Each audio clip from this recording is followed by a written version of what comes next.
Hello दोस्तों, नमस्कार।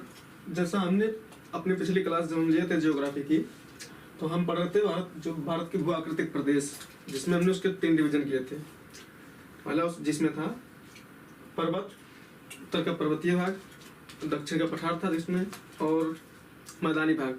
हमने जो डिस्कस किया था उसमें अपनी पिछली क्लास में हमने डिस्कस किया था पठार के बारे में। ठीक है, किन किन चट्टानों से बनी उसमें हमने सारे चट्टान पढ़े थे, आर्कियन क्रम से लेकर धारवाड़ क्रम, हड़प्पा क्रम के चट्टानें सारी। आज हम अब अपने दूसरे पार्ट पर आएंगे, जो हमारा जिसमें पर्वत का पार्ट आएगा। ठीक है, हिमालय और अन्य जो पर्वत हैं उसके बारे में डिस्कस करेंगे। तो जैसे हमने पढ़ा उसमें, तो जो हड़प्पा क्रम की चट्टानें थी, उसके बाद से जिन चट्टानों में आता है वो तृतीय क्रम की चट्टानें कहलाती है। ठीक है, तृतीय क्रम की चट्टानें। तो हम बात करेंगे तृतीय क्रम की चट्टानों की। लेकिन ये चट्टानें इनसे ना पर्वतों का निर्माण इन्हीं में हुआ, इन्हीं चट्टानों के क्रम में हुआ है। जैसे हिमालय पर्वत है, उसका निर्माण जो है तृतीय क्रम के चट्टानों से ही हुआ है। तो ये जो इनका निर्माण हुआ है, इयोसीन युग से लेकर प्लायोसीन युग तक जो है तृतीय क्रम के चट्टानों का निर्माण हुआ है।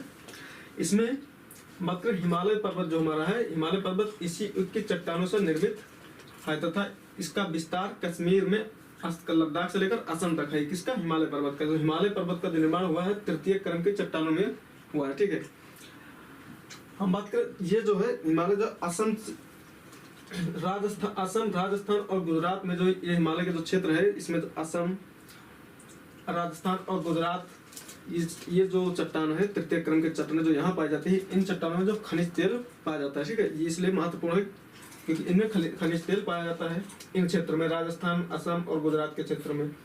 बात करें उत्तर पूर्वी भारत और जम्मू कश्मीर में, जो ये तृतीय क्रम के चट्टानें जो उत्तर पूर्वी भारत में है, जो पूर्वोत्तर राज्य हमारे हैं, और जम्मू कश्मीर में, इन क्षेत्रों में इन क्रम में जो निम्न स्तरीय कोयला पाया जाता है। ठीक है, तृतीय कोयला जिन्हें कहते हैं, ये पाए जाते हैं। इसके बाद में जो हमारा तृतीय क्रम की चट्टानें हैं, इसके बाद में हमारी आएंगे चट्टानें जो होंगी चतुर्थ क्रम की चट्टानें। ठीक है, ये जो चतुर्थ क्रम के चट्टान है, ये हमारे यहाँ उत्तर का विशाल मैदान है उत्तर भारत का, उसमें पाई जाती हैं। तो ये चट्टानें सिंध एवं गंगा के मैदानी भागों में पाई जाती हैं। ये इनका निर्माण कब हुआ है? इन चट्टानों का निर्माण जो हुआ है वह ऊपरी प्लेस्टोसीन युग से प्लेस्टोसीन काल में पुरानी जलोढ़ बांगर का निर्माण हुआ है। अब ये जो निर्माण हुआ है प्लेस्टोसीन युग में जिन चट्टानों का निर्माण हुआ है इधर मैदानी भागों में, वो जलोढ़ बांगर है। ठीक है, बांगर है। बांगर क्या होते हैं? जिससे जो मृदा जो आती है, अवसाद जो नदियों द्वारा लाए जाते हैं बहाकर, उनका जो जमाव होता है तो उन्हें बांगर कहते हैं। ठीक है, और जो इनके बाद में जैसे निर्माण हुआ तो वो क्षेत्र जिसमें बाढ़ नहीं आ पाते हैं, जैसे मान लो कि किसी क्षेत्र में 10 साल पहले नदी जो है वो निक्षेपण की है अवसादों का, और आज वर्तमान में वहां पर जब भी नदी में बाढ़ आता तो वहां तक वो नहीं पहुंच पाती है, जहाँ तक मतलब बांगर के क्षेत्र तक। तो जहाँ तक पुराने निक्षेपण तक वो नहीं पहुंच पाती निक्षेपण तक में, तो वो जो क्षेत्र है पुराना निक्षेप जहाँ होता है अवसादों का, उसे कहते हैं बांगर। वो जलोढ़ होती है लेकिन वो थोड़ी पुरानी थी, इसलिए उसे बांगर कहते हैं। और जो जैसे नदी जहाँ आज पहुंच पा रही है जिस क्षेत्र तक, आज जिस क्षेत्र में वो प्रेजेंट टाइम में निक्षेप करती है अपने अवसादों का, वहां पर जो चट्टानें जिस मृदा का निर्माण होता है वो होती है खादर। ठीक है, तो जो खादिये वर्तमान में निर्मित जलोढ़ मृदा खादर के नाम से जानी जाती है। खादर कौन सी होती है? जलोढ़ बांगर होती है पुरानी जलोढ़, और खादर होती है जो वर्तमान के जलोढ़ मिट्टी होती है। ठीक है, तो वर्तमान की जलोढ़ मिट्टी को खादर के नाम से जानी जाती है। यह होलोसीन युग से संबंधित है। कौन? होलोसीन युग से निर्माण किसका हुआ है? होलोसीन में खादर का। ठीक है,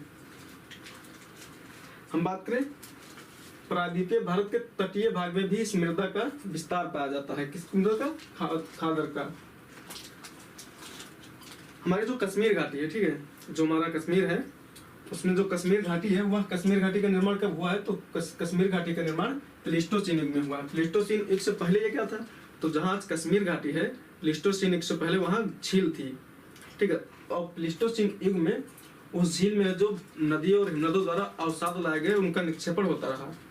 ठीक है, वहां पर जो झील स्थित थी उसे करेवा झील कहते थे। तो इसलिए जो भी मतलब वहां पर अवसाद आए नदियों द्वारा और हिमनदों द्वारा, उनका वहां पर जब निक्षेपण हुआ तो उनको करेवा राशि कहा गई। ठीक है, उन्हें करेवा राशि कहा गया। जो करेवा राशि है ये वहां पर कश्मीर घाटी के मतलब उसमें जमा होते गए झील से, और इससे निर्माण इनका इस करेवा में इसमें जो है पाए जाते हैं क्या अवसाद जो है एक थोड़े निम्न होते हैं। मतलब निम्न का मतलब कैसे होते हैं? अपर्दित है, जैसे बजरी होता है, बजरी तथा अन्य जो महीन अवसाद के रूप में वहां पर जमा है, ठीक है।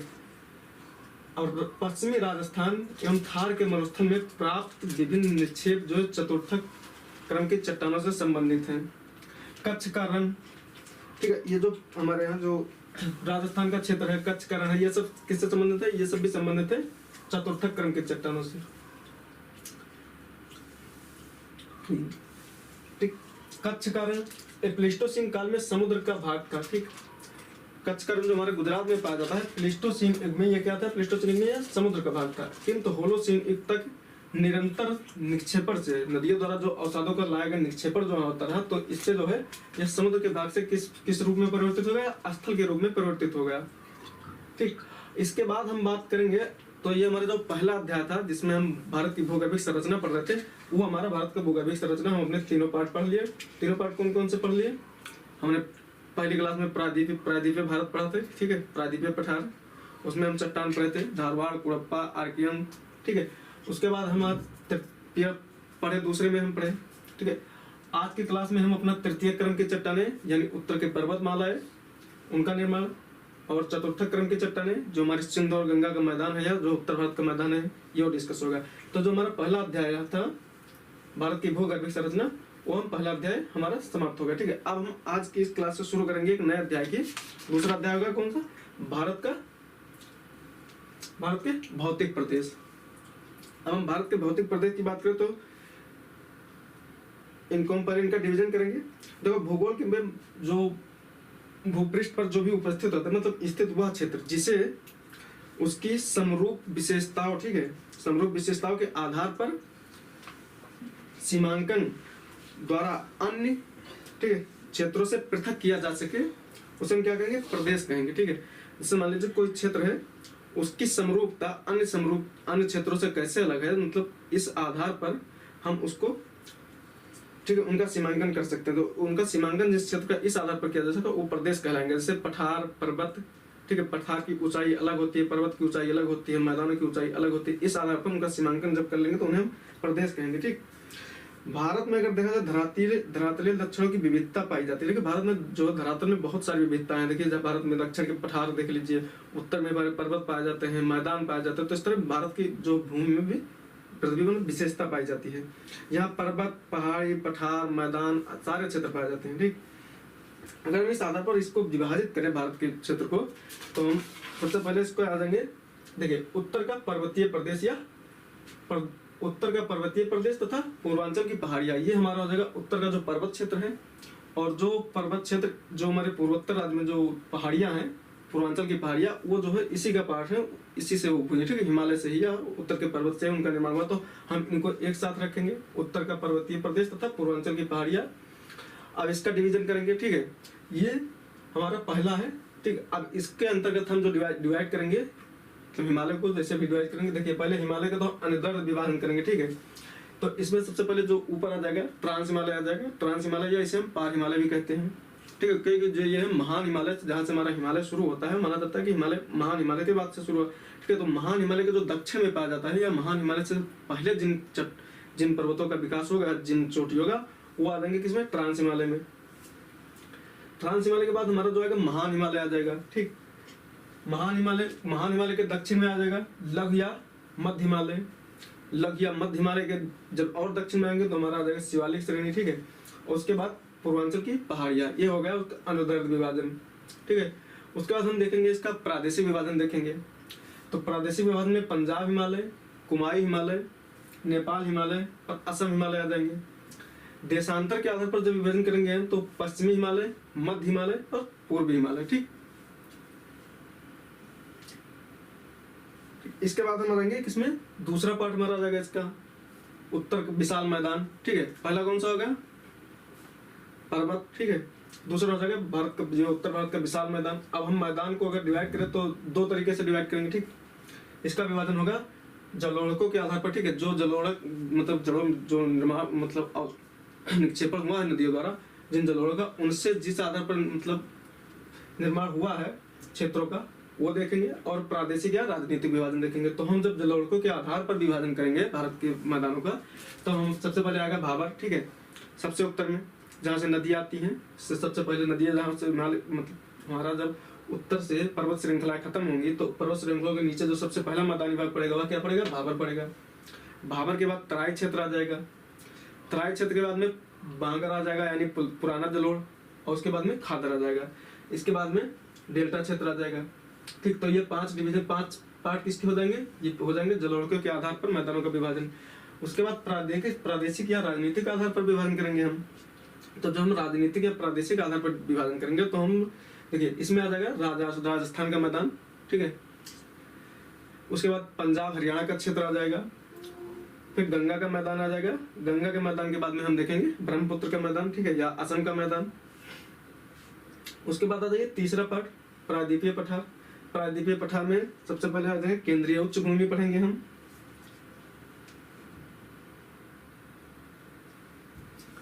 ठीक।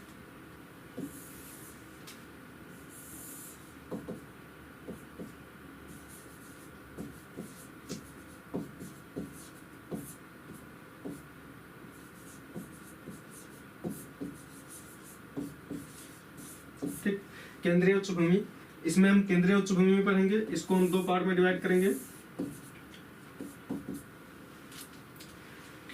ऊपरी उच्च भूमि आ जाएगा, ठीक,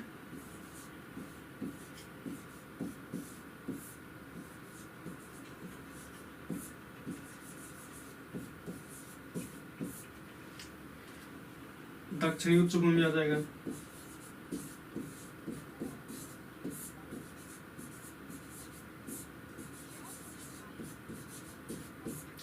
ठीक। उच्च भूमि में कौन से आ जाएंगे 2 पार्ट, दक्षिणी ऊपरी उच्च भूमि या उत्तरी, और फिर दक्षिणी उच्च भूमि, ठीक है। इसे ऊपरी या उत्तरी,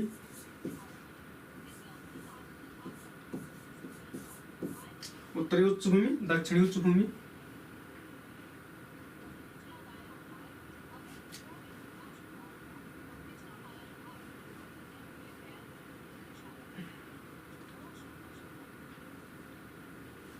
इसके बाद आ जाएगा पूर्वी उच्च भूमियां, ठीक,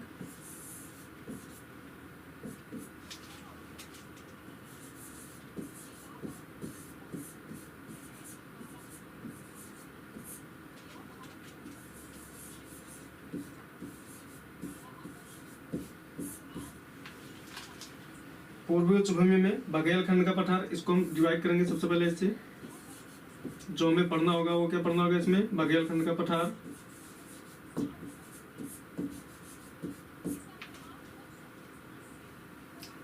ठीक। उसके बाद इसके बाद हमारा आ जाएगा छोटा नागपुर,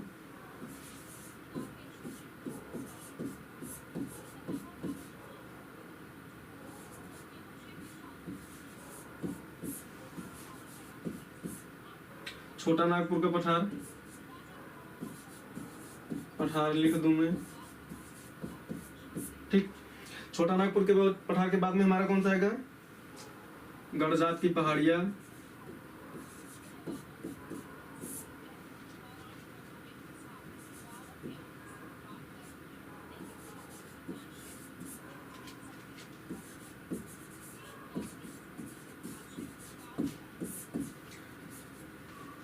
इसके बाद में हमारा क्या आ जाएगा महानदी बेसिन,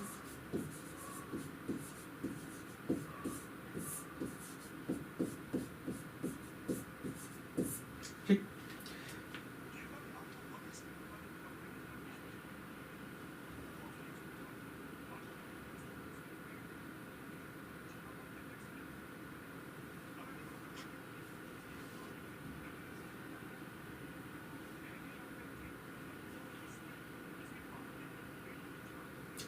महानदी बेसिन, महानदी के बेसिन के बाद में हम आ जाएंगे तो इधर जो आ जाएंगे शिलांग का पठार,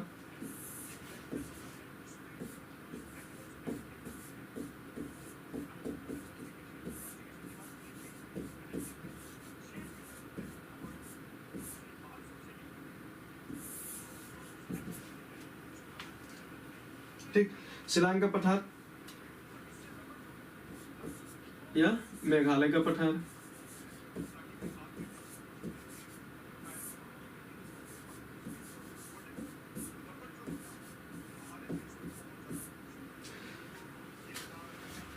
इसके बाद में हमारा आ जाएगा दक्कन का पठार,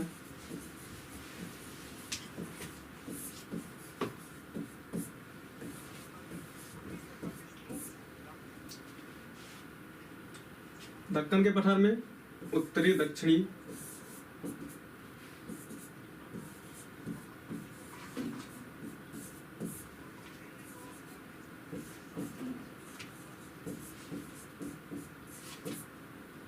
ठीक, उत्तरी दक्षिणी। इसके बाद हम पढ़ेंगे इसमें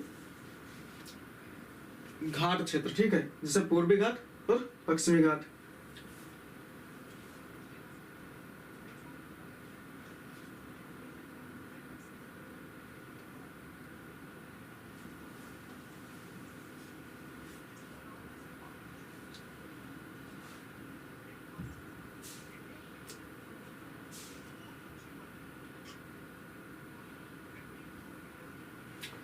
उसके बाद हम मान लीजिए हमारे पठार हो गया, ठीक, पठार के बाद में जो हमारा आ जाएगा